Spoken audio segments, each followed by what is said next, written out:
प्रधानमंत्री आवास पर बहुत बड़ी बैठक होगी। पीएम आवास पहुंचे राजनाथ सिंह और राजनाथ सिंह के साथ बैठक है। सुरक्षा तैयारियों पर पीएम को तमाम जानकारियां देंगे। एनएसए अजीत डोभाल भी बैठक में मौजूद रहेंगे। सीडीएस अनिल चौहान भी बैठक में शामिल होंगे। लगातार देश की राजधानी दिल्ली में बैठकों का सिलसिला जारी है। इन बैठकों में ताज़ा हालातों पर जो है वो बात की जा रही है, हालातों की जानकारी दी जा रही है, साथ ही साथ आगे के लिए रणनीति जो है वो बनाई जा रही है और इसी के साथ हर उस पहलू पर गौर किया जा रहा है जिस पहलू से पाकिस्तान को मात दी जा सके। हर तरह की स्ट्रेटेजी यहाँ पर बनाई जा रही है और इसी के साथ आज ये महत्वपूर्ण बड़ी बैठक है और यहाँ पर ये बेहद बड़ी बैठक। इस बैठक में तमाम मुद्दों पर बातचीत होगी। यहाँ पर प्रधानमंत्री मोदी को रक्षा मंत्री राजनाथ सिंह जो हैं वो तमाम जानकारियां साझा करेंगे। फिलहाल की जो स्थिति है सीमा पर और जिस तरीके से जम्मू कश्मीर में हालात हैं, पहलगाम में हालात हैं, वो तमाम महत्वपूर्ण जानकारियां पीएम मोदी तक आज पहुंचाई जाएंगी। इसी पर हमारे सीनियर एडिटर जुड़ चुके हैं राकेश जी। लगातार देश की राजधानी दिल्ली में बैठकों का सिलसिला जारी हो रहा है। ऐसे में आज की जो बैठक है वो बेहद महत्वपूर्ण है। रक्षा मंत्री राजनाथ सिंह जो हैं आज तमाम हालातों की जानकारी पीएम मोदी को देंगे। इसी के साथ एनएसए और सीडीएस भी इस बैठक में शामिल होंगे। देखिए पिंकी, प्रधानमंत्री नरेंद्र मोदी से मुलाकात से पहले रक्षा मंत्री राजनाथ सिंह की जो है आर्मी चीफ से मुलाकात हुई है और करीब 15 मिनट बैठक चली, जिसमें आर्मी चीफ ने पूरा ब्रीफ किया है रक्षा मंत्री को। पाकिस्तान के खिलाफ जंग की अटकलों के बीच रक्षा मंत्री राजनाथ सिंह की प्रधानमंत्री मोदी के साथ मुलाकात चल रही है और पीएम आवास पर हो रही इस बैठक में सीडीएस अनिल चौहान और राष्ट्रीय सुरक्षा सलाहकार अजीत डोभाल भी शामिल हैं। जैसा कि आपने पहलगाम आतंकी हमले के बाद पाकिस्तान के खिलाफ भारत का ताबड़तोड़ एक्शन जारी है और इस बीच रक्षा मंत्री जो है प्रधानमंत्री मोदी से मुलाकात कर रहे हैं। तो ये अहम मुलाकात और इसमें ये जो सभी जो ग्राउंड जीरो की स्थिति है उससे प्रधानमंत्री को अवगत कराया जाएगा।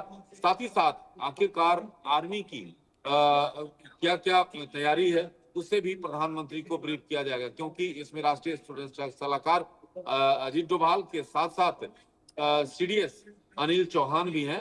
तो पूरी रणनीति के साथ ये बैठक है और ये बैठक खासा महत्वपूर्ण है। पिंकी, बिल्कुल बेहद महत्वपूर्ण है और इसमें क्या इस बैठक के बाद सर कोई बड़े निर्देश सामने आ सकते हैं? इस बैठक की जानकारी क्या सामने आएगी? क्या बड़े इसमें आदेश जो है वो दिए जा सकते हैं? क्या बड़े फैसले इसमें हो सकते हैं? क्या कोई ऐसी उम्मीद जताई जा रही है इस बैठक से?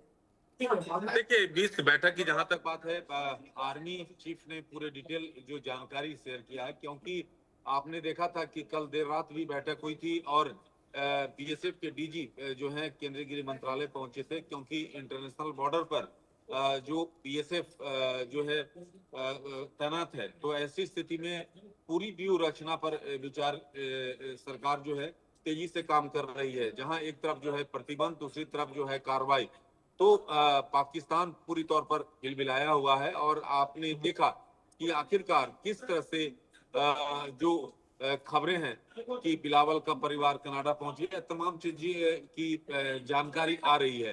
तो ये तमाम चीज है जिसको लेकर पूरी तैयारी पर मंथन चल रहा है और प्रधानमंत्री के साथ रक्षा मंत्री और राष्ट्रीय सुरक्षा सलाहकार और सीडीएस की जो मुलाकात है कई मायनों में काफी महत्वपूर्ण माना जा रहा है। पिंकी, बिल्कुल इसी के साथ अगर बात की जो है राकेश जी, तो देखिए यहाँ पाकिस्तान से तनाव के बीच में आज जो है एक बड़ी डील भी जो है वो हो सकते हैं, उसकी तरफ भी संभावनाएं बेहद तेज हैं, क्योंकि यहाँ पर एम लड़ाकू विमानों का सौदा आज पक्का होगा भारत और फ्रांस के बीच में। इस पर भी सबकी निगाहें जो है वो टिकी हुई हैं। जिस तरीके से तनाव देखा जा रहा है उसके बीच ये जो डील फाइनल हो रही है ये अपने आप में बहुत बड़ी बात रहेगी।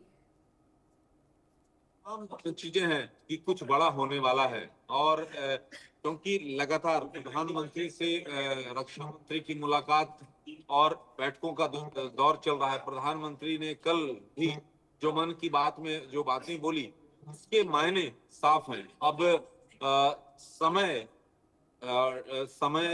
तारीख ये तय करना जो है भारत सरकार को है और इंस्टीट्यूशन कैसे होगा पूरी तौर पर आप जानती हैं कि राष्ट्रीय सुरक्षा सलाहकार अजीत डोभाल जो है जिस तरह से पहले भी जो सर्जिकल स्ट्राइक हो या एयर स्ट्राइक हो, उसमें महत्वपूर्ण भूमिका अदा की थी। तो पूरी रणनीति व्यूह रचना जो है तैयार की जा चुकी है। अब कैसे एग्जीक्यूट करना है, इसको लेकर मंथन चल रहा है। पिंकी। बिल्कुल बिल्कुल राकेश जी, बहुत बहुत शुक्रिया आपका इन तमाम जानकारियों के लिए। और अब चलिए रुक करेंगे संजय जी का, जो कि इस वक्त पीएम आवास के बाहर से तमाम बड़ी जानकारियां दे रहे हैं। संजय जी, बेहद महत्वपूर्ण है आज का दिन। दिल्ली में लगातार बैठकों का सिलसिला देखा गया और आज की बैठक बेहद महत्वपूर्ण है, जब प्रधानमंत्री मोदी को तमाम हालातों की जानकारी दी जाएगी। बड़े आदेश का भी इंतजार यहीं से है, तो किस तरीके से अपडेट मिल रहे हैं फिलहाल? देखिए, पहलगाम के हमले के बाद में लगातार बैठकों का दौर चल रहा है। हमने देखा था किस तरह से कैबिनेट कमेटी ऑन सिक्योरिटी की बैठक हुई। उसके बाद प्रधानमंत्री नरेंद्र मोदी बिहार जाते हैं, मधुबनी जाकर के बोलते हैं कि मिट्टी में मिला दिया जाएगा। पहलगाम की घटनाओं को जिन्होंने अंजाम दिया, उनको उनकी कल्पना से भी बड़ी बड़ी सजा दी जाएगी। और कल फिर उन्होंने मन की बात में लगभग वही बातें दोहराते हुए कहा। तो अब चूंकि एक्शन लेना तय है, एक्शन क्या होगा, कैसे होगा, ये सारा का सारा जिम्मा दिया गया है रक्षा मंत्रालय को, तीनों सेनाओं को। तो तीनों सेनाओं की क्या तैयारियां हैं, किस तरीके से तीनों सेनाएं आगे बढ़ रही हैं, किस दिशा में आगे बढ़ रही हैं, क्या क्या तैयारियां उनकी, और साथ ही साथ हमारा जो एनिमी है उसकी क्या क्या ताकत है, क्या क्या कमजोरी है, किस तरीके से आगे बढ़ना है एक्शन में। हमने लगातार देखा था कि चाहे पुलवामा हुआ, चाहे बालाकोट हुआ, भारत अब तक 2 लगातार सर्जिकल स्ट्राइक पाकिस्तान पर कर चुका है। लेकिन इस बार क्या होगा, क्या उसी तरीके की रिएक्शन होगी, क्या लिमिटेड वार का कोई प्लान है, कोई बड़ी चीज को भारत अंजाम दे सकता है? क्योंकि सबक सिखाना ये लगभग बातचीत में तय हो चुका। प्रधानमंत्री नरेंद्र मोदी के लगातार बयानों से ये बात भी स्पष्ट है कि सजा तो दी जाएगी, लेकिन क्या होगी, कैसी होगी, कितनी बड़ी होगी, कितनी छोटी होगी, कब होगी, ये सारा की सारा जिम्मा दिया जाता है सेना को। सेना तय करती है उसकी तैयारियों के मुताबिक कि कब होगा, कैसे होगा, कितना होगा, कितना बड़ा होगा। तो सेनाओं की समीक्षा चल रही है लगातार। कल सीडीएस अनिल चौहान मिले थे रक्षा मंत्री राजनाथ सिंह से, उन्होंने मिलकर के सेना की तैयारियों का जायजा सब पूरी ब्रीफिंग दी थी, सारी तैयारियों की जानकारी दी थी। आज भी राजनाथ सिंह जब प्रधानमंत्री नरेंद्र मोदी से मिलने आए, उसके पहले थल सेना अध्यक्ष उपेंद्र द्विवेदी ने उनसे मुलाकात की और सेना की पूरी तैयारियों की जानकारी राजनाथ सिंह को दी। तो आज प्रधानमंत्री नरेंद्र मोदी के साथ जो चर्चा हो रही है पीएम आवास में, ठीक मेरे पीछे जो पीएम आवास है उसमें अजीत डोभाल भी मौजूद हैं, एनएसए राष्ट्रीय सुरक्षा सलाहकार, और सारी की सारी ब्रीफिंग दी जा रही है कि सेना कितनी तैयार है, क्या क्या चीजें हो सकती, क्या नहीं हो सकती। तो सारे ऑप्शन प्रधानमंत्री नरेंद्र मोदी को बताए जा रहे हैं और साथ ही साथ उनको ब्रीफिंग भी दी जा रही है कि सेनाओं की तरफ से उनके पास क्या क्या इनपुट है, साथ ही साथ एनिमी की क्या क्या तैयारी है, हमारा जो दुश्मन देश है वो कितना तैयार है, उसकी क्या क्या तैयारियां, ये सारी की सारी बातें प्रधानमंत्री नरेंद्र मोदी को आज की बैठक में ब्रीफिंग दी जा रही है। साथ ही साथ डीजी बीएसएफ के डीजी को भी बुलाया गया, दिलबाग सिंह चौधरी को, जो कि लगातार जब पाकिस्तान की जितनी सेनाएं, चाहे कश्मीर बॉर्डर पे हो, चाहे पंजाब में हो, चाहे राजस्थान में हो, गुजरात में हो, तो वहां पर बीएसएफ तैयार है, वहां पर बीएसएफ तैनात है। तो बीएसएफ की क्या तैयारियां, बीएसएफ के पास क्या आउटपुट है, ये सारी की सारी चीजें प्रधानमंत्री नरेंद्र मोदी को बताई जाएंगी। उसके बाद में फिर आगे बढ़ा जाएगा। प्रधानमंत्री नरेंद्र मोदी क्या निर्देश देते हैं रक्षा मंत्री को और हमारी देश की सेनाओं को, उस लिहाज से फिर आगे की चीजें आगे बढ़ती नजर आएंगी। बिल्कुल बिल्कुल बिल्कुल, सभी को अब इसी चीज़ का इंतज़ार है। और इसी के साथ साथ जब इंतज़ार इतना ज़्यादा बढ़ चुका है कि अब इस बैठक के बाद क्या कुछ निकल कर आता है, ये देखने वाली बात होगी। कब तक ये बैठक जो है वो ख़त्म हो सकती है, ये देखने वाली बात होगी। फिलहाल बहुत शुक्रिया आपका इन तमाम जानकारियों के लिए संजय जी। और अब चलिए, इसी पर खास मेहमान हमारे साथ जुड़ चुके हैं। पाकिस्तान में जो हालात बने हुए हैं उस पर चर्चा करेंगे, जिसके लिए हमारे साथ हैं पाकिस्तान से पीएमएलएन के नेता डॉक्टर इरशाद अहमद खान जी। इरशाद जी, बहुत बहुत स्वागत है आपका इंडिया न्यूज़ पर। और साथ ही हमारे जोड़ेंगे कुछ ही देर में retired group captain UK Devnath ji. Irshad ji, किस तरीके से आप देख पा रहे हैं फिलहाल जो स्थिति बनी हुई है, जो हालात बने हुए हैं इस वक्त पाकिस्तान और भारत के बीच में, और ऐसे में बहुत बड़े अपडेट जो हैं वो पाकिस्तान से सामने आ रहे हैं। जिस तरीके से आसपास के एलओसी के आसपास के गांव खाली करा लिए गए हैं, इसी के साथ बड़े अपडेट ये भी सामने आ रहे हैं कि पीओके से जहां पर कैंप लगे हुए थे, जहां पर आतंकी दुबके बैठे थे, उन्हें भी वहां से हटाकर सुरक्षित जगहों पर ले जाया जा रहा है। आपके यहाँ पर आर्मी फिलहाल इस जुगत में जुड़ी हुई नजर आ रही है।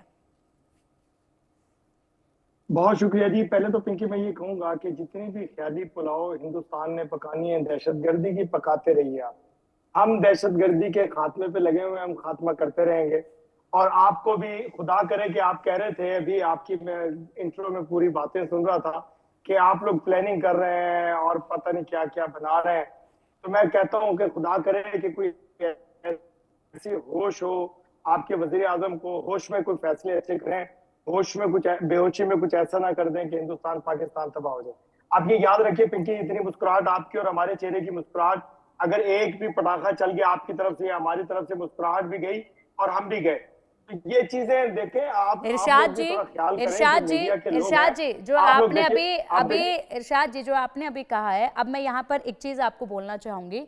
मैंने आपसे एक बेहद ही आसान सा सवाल किया, उसका जवाब ना देने के बजाय आपने सीधा यहाँ पर भारत पर हमला करना शुरू कर दिया। जिस तरीके से आपने शुरुआत की इतनी तेजी के साथ, हमला तो आधे घंटे बेहतर होगा जो सवाल किए जा रहे हैं आप उनका जवाब दें। आप बेहद ही बेरुखी के साथ जो है यहाँ पर भारत पर जिस तरीके से बात कर रहे हैं कि आप क्या कितनी भी दहशतगर्दी फैला ले, हम दहशतगर्दी को हटाने पर लगे हुए हैं।